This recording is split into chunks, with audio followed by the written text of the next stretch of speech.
សួស្តីបងប្អូននេះកំពុងតែបូមទឹកដាក់ស្រូវបងប្អូនភ្លៀងអត់សើមសុំមិញបានមួយមេអត់សើមដីឥឡូវបូមទឹកដាក់ស្រូវនេះងាប់អស់ហើយបងប្អូននេះ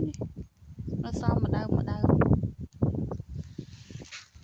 បូមទៅខ្លាចវាបានខ្លះវាមានទឹកតិចដែរអញ្ចឹងកាលមុនវាអត់មានទឹកក៏បានវាងាប់អស់ហើយតែឥឡូវវាទឹកបានបូមសម្លេងតិច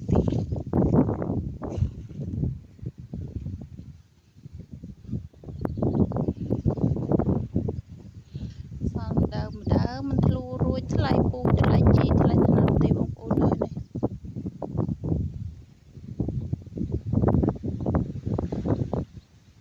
ចេះធ្វើថ្លៃវាបានខ្លះចឹងណា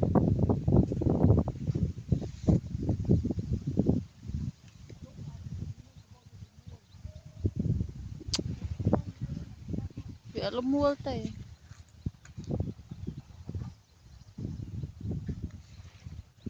ដីមហាតាហ្នឹងបងប្អូននេះតែស្រូវងាប់អស់ហើយនេះរត់តែថ្លៃជីថ្លៃពូជអត់ឃើញទេបងប្អូនអើយទៅពាក់គេវ៉ាន់កទៀតហើយធ្វើស្រែឆ្នាំនេះ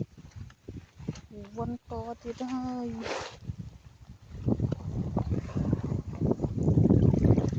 អូទឹកចេញមកចេញសៀកផុក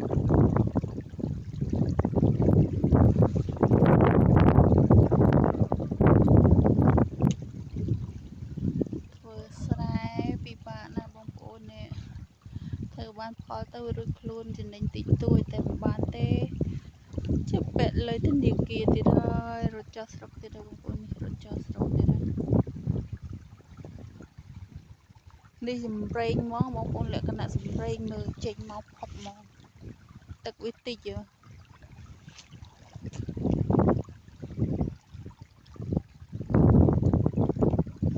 នៅខាងបងប្អូនមានភ្លៀងអត់នៅខាងខ្ញុំបានសឹមមិញថ្ងៃទី18ហ្នឹងមកជោគហ្នឹង